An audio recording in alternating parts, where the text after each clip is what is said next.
was a day in late May, the kind of a spring day when a private detective's fancy turns to thoughts of where the next customer is coming from. And then the door of my office opened and closed, and spring was here. Her name was Gail Chapman.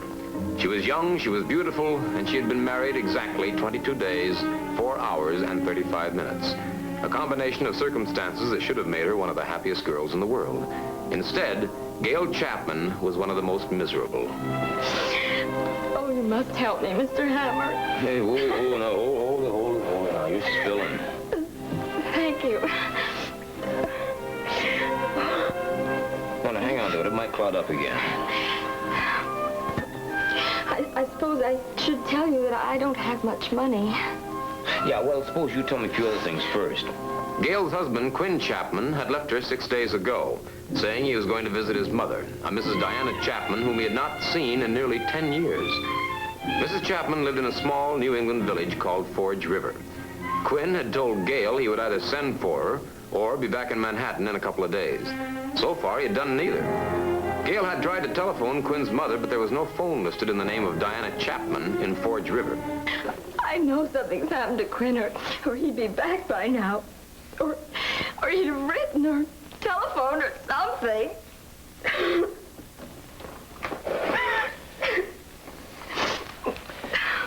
What reason did he give for not taking you with him? Oh, except that he wasn't quite sure that his mother would want to see him after all these years. Not much of a reason, is it? You're thinking that Quinn was hiding something from me, aren't you? Well, what do you think? I don't know. I know that Quinn loved me. Sure. He did. Sure. How long did you know him before you got married? 2 weeks. Where are you living now? At the Bannister Hotel. All right, I'll pick you up there in a couple of hours. You better pack a bag. Well, where are we going? Forge River. But how about your feet? We'll talk about that later. Thank you. Now, you better keep that, too, until we see what happens.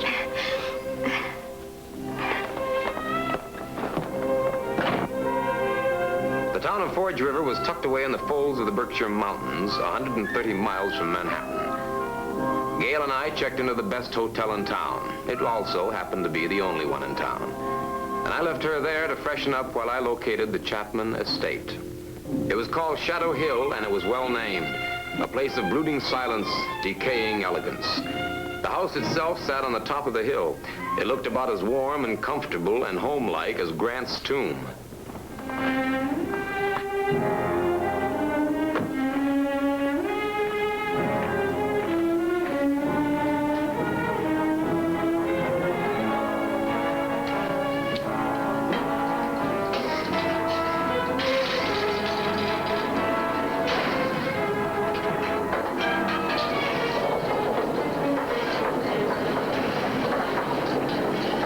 As the elevator climbed to the top of the hill, I felt I was riding in some sort of time machine, traveling back into a still, silent, dust-covered past.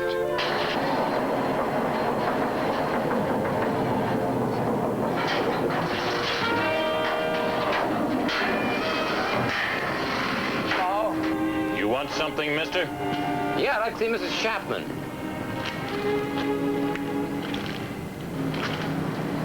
She expecting you? No. And you can't see her. She don't see anybody without an appointment. Good, I'll remember that the next time. Better get out of here, mister. Now, look, King Kong, I've got no time to be playing games. What's the matter, Bass? He wants to see Mrs. Chapman. I'm Janet Kellogg, Mrs. Chapman's secretary. Maybe I could help you. You sure can. You can tell Mrs. Chapman I'm here. It's about her son. Oh. And who are you?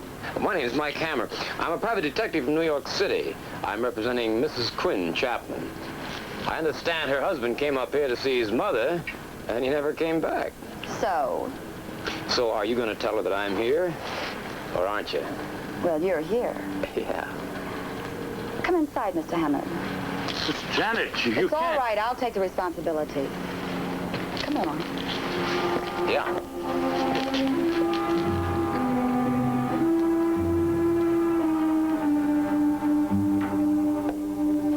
Janet Kellogg ushered me into the living room, and then went upstairs to tell Mrs. Chapman that I wanted to see her, and why.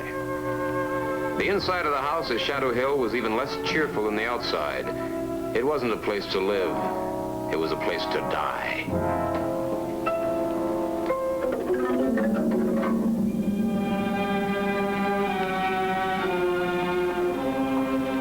And it was well equipped for the purpose. Yes, it's loaded, Mr. Hammer. But all it's ever been used for is a paperweight. You must use mighty heavy paper around here. Well, is Miss Chapman going to see me? She can't. But Mrs. Chapman gave me permission to answer any questions, well, that you want to ask. Well, now, that's darn sweet of her. Hmm? As a matter of fact, it is, under the circumstances. What circumstances? Well, the fact that her son means absolutely nothing to her, or she to him. The only reason he came here to see his mother was to get money. Did he get any? Mm-hmm. $10,000. No kidding.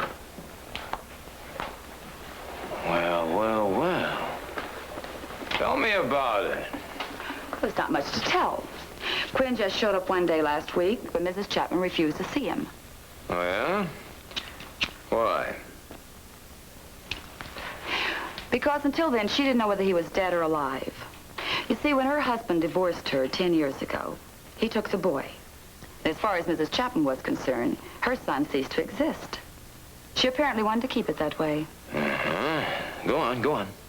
Well, she made out a check for $10,000 and told me to give it to him, on the condition that he would promise to go away. Did he agree?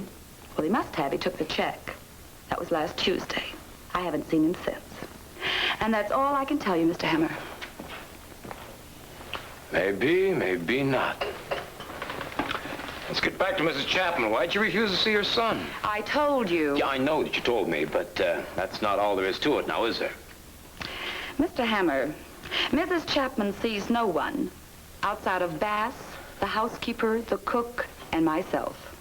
Yeah, but that still doesn't answer my question. I don't have to answer your question. Who is this? Mrs. Chapman. Oh, she's beautiful. I've seen her somewhere before. I'll have to ask you to leave now, Mr. Hammer. Mrs. Chapman, my foot. Even my tired old eyes couldn't mistake that luscious babe in the picture. She was Diane Warren, one of the gayest musical comedy stars of my adolescence. I remembered her saucy little dance, which she ended by kicking her garter into the audience. I never caught the garter, but now I had my hands on a mystery.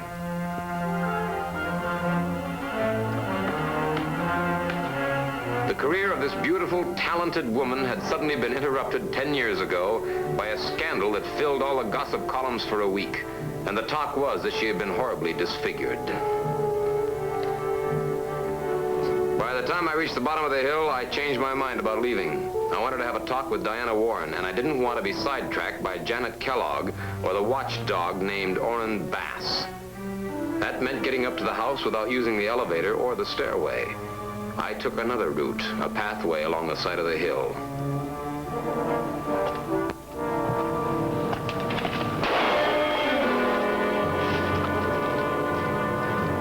Put that gun away, mister.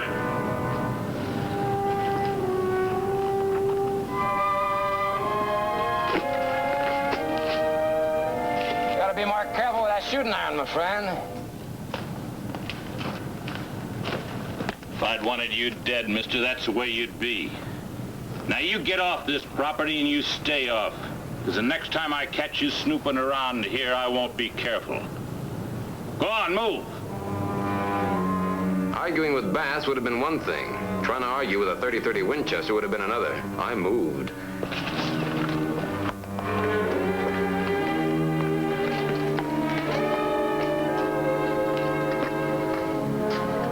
And don't come back. Thanks a lot. And I drove around the other side of the street and went through the hedge into the garden, counting on Bass, thinking I was a guy who's easily discouraged.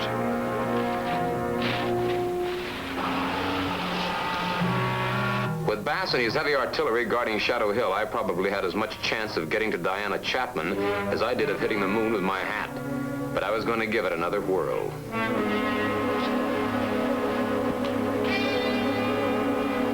And then I saw it.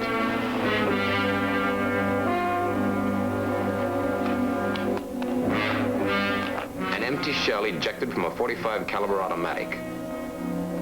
And there was something else. The spot wasn't large, but it was large enough, and the color of dried blood. There was a trail of it.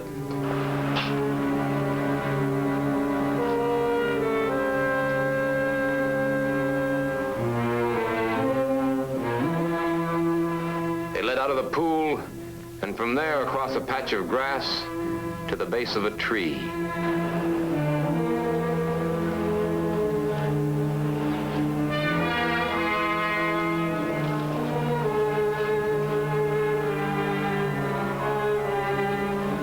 Under the low-hanging branches, there was another large stain on the grass.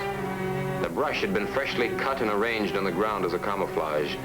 It hid a plot of spaded dirt about 3 feet wide and 6 feet long. I didn't have to know how deep it was. I knew it was deep enough. And I knew I had found Quinn Chapman.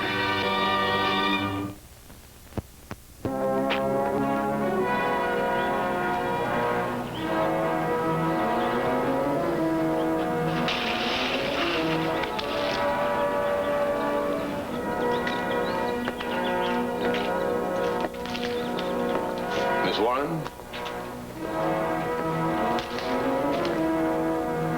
You know who I am? How did you find out? In the photograph in your living room? Then you're the private detective Miss Kellogg spoke to. She shouldn't have let you in, Mr. Hammer. She didn't know I was a fan. I first saw you at the Empire Theater when you were starring in Fancy Lady. That was a long time ago, Mr. Hammer. You have an excellent memory. To remember you? No. Anybody who ever saw you on the stage could never forget you, Miss Warren. Don't call me that, please. I'm not Diana Warren. I haven't been since... Since when? If you know who I am, Mr. Hammer, you must know what happened to me. Yeah. Yeah. I was just testing. What? To find out if you could talk about it. Then for your information, Mr. Hammer, the answer is no. I cannot talk about it. And now, if you'll excuse me. Just a minute, Mrs. Chapman. There's somebody I want you to meet. No. It's your son's wife. I'm sorry, but... Gail is young, Mrs. Chapman. She's young and frightened and alone. She has no parents, no mother and father, no relatives, no one to take care of her. I can't help that. I'm sorry if Quinn's deserted her, but I can't see her. It's impossible. Why? I see no one. Why? Is it because you're afraid of their reaction when they look at your face? I think that should be obvious. Maybe to some people, but not to me. And perhaps that's because I don't understand cowards. Oh, look, Mrs. Chapman, I don't know very much about these things. But I don't think it's your face that's made you hide out in this mausoleum. And what do you think it is? I don't know. Humiliation, maybe. Self-hate, self-pity. You're a fool, Mr. Hammer. Look at me. What would you have me do with a face like this? Make believe it doesn't exist? Parade it in front of the world? See the shock in their faces, the pity in their eyes, just as there is in yours. Go ahead, Mr. Hammer, turn away. You don't have to pretend with me. I know what I look like. I'm not a woman any longer. I'm a monster. No, not to me, you're not. When I look into your eyes, I still see the same beautiful, desirable, exciting woman that you've always been.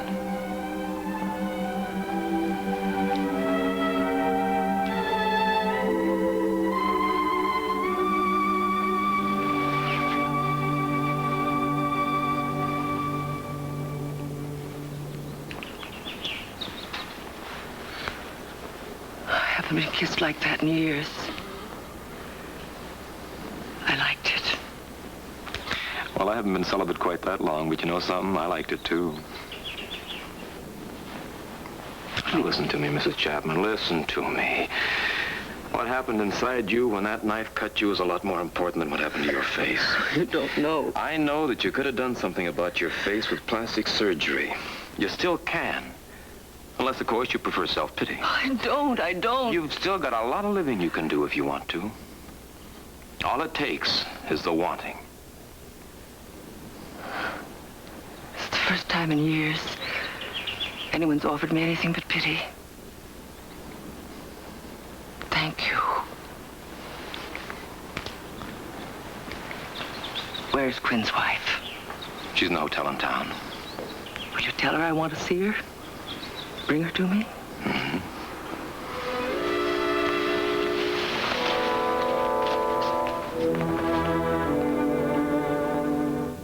I went back to the hotel and brought Gail to Shadow Hill.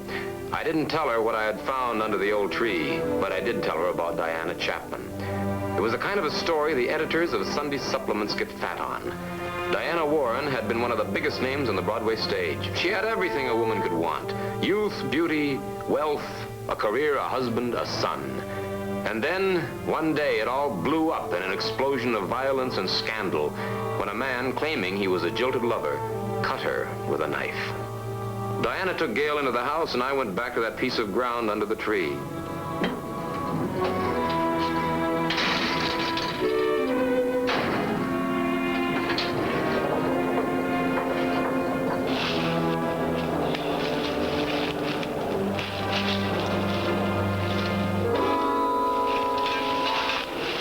I had turned over only 3 or 4 spadefuls of dirt before I struck something. It was a suitcase.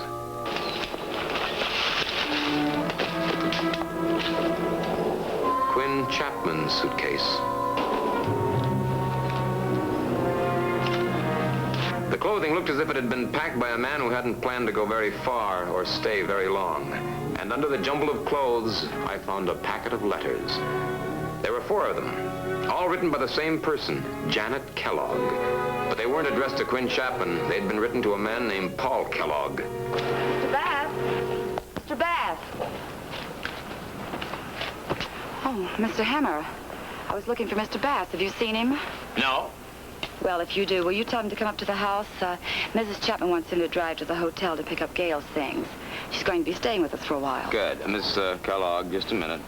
I think I've got something that belongs to you. Where did you get these? From a suitcase buried under that tree over there. The suitcase was buried along with Quinn Chapman's body. His body? That's right. There's nothing to see there yet. You mean that there's a man buried here in the garden? That's right. But it's not Quinn Chapman, is it? No! No. Who is it? Whose body's under there? Who's Paul Kellogg? Oh! My brother. Your brother? And he was posing as Diane Chapman's son, huh? Well, well, well. And whose idea was that? Mostly mine, I guess.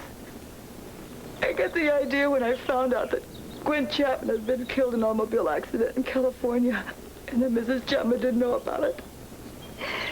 I figured it was a way to get some money, to get away from this overstuffed boneyard. Yeah, but your brother had other ideas, didn't he? When he saw the setup here, he wanted to move in and get control of Mrs. Chapman's money. I tried to talk him out of it, but he wouldn't listen. And what happened then? Well, I told you before, he just didn't show up anymore. Now look, if Paul's dead, if somebody killed him, I don't know anything about it. You're sure of that? He was my brother. Yeah, that's right. All right, come on. Where are you taking me? Up to the house. I'm going to call the police. Come on, honey. Come on. He'll be down just a moment, Orrin. And while you're in town, will you mail this for me? Dr. Borden's a plastic surgeon. I read he does marvelous work. I'll take the rifle to my room and be right back. Orrin, have you ever missed New York in all the years you've worked for me out here? No? Why? I was just wondering if you want to go on working for me in the city when I go back. Go back? You mean to stay? But what about this place? I'll sell it. No. You can't do that.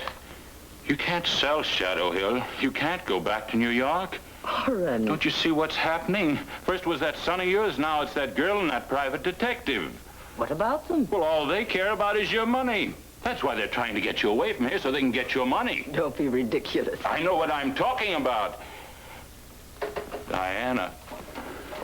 Diana. You're safe here. Here with me, they can't do anything. Orrin, let me go. No, look, you've got to listen to me. Have you forgotten what it was like out there? What happened to you? The way people looked at you? What they said about you, even your own husband? Orrin, stop it. No, Diana, you've got to listen to me. Do you think they care about you? You don't look like that anymore. No. Diana, you've got to stay here. Here where you're safe. Let me go. Let her go! You leave her alone. No! Killed her. Served her right. She was trying to get your money. Don't! Get over there. Orrin. Stay away. Now give me your gun. No, with the left hand.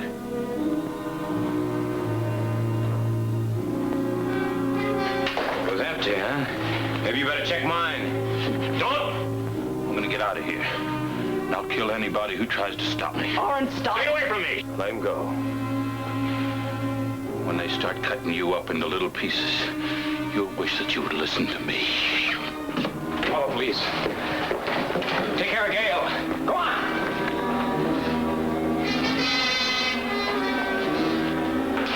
Hold it fast.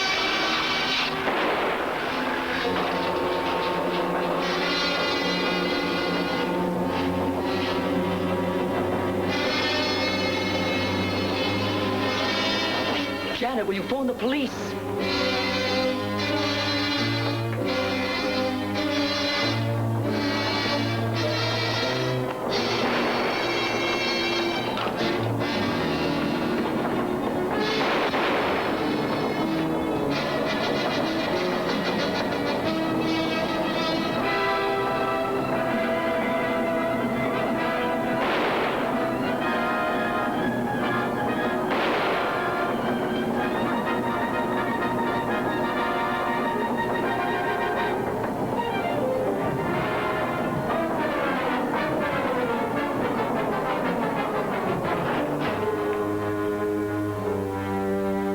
When I came to, I was back in the house.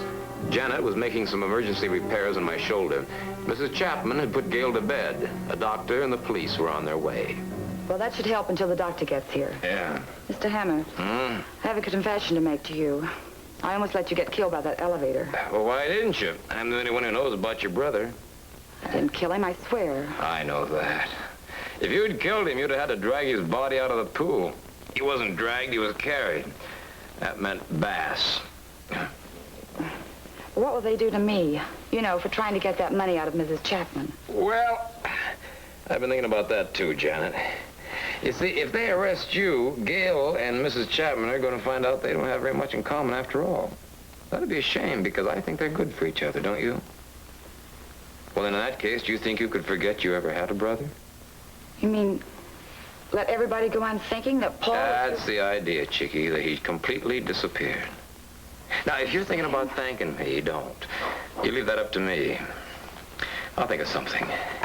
She's fallen asleep finally. At that age, hot milk will do it every time. Mr. Hammer, I want to say thank you. But there just aren't words enough for me to express my gratitude. Well, just make sure that I get a seat down front and center at your next show, Miss Warren. And when you do that little dance at the finale, I want to be where I can catch the Garter.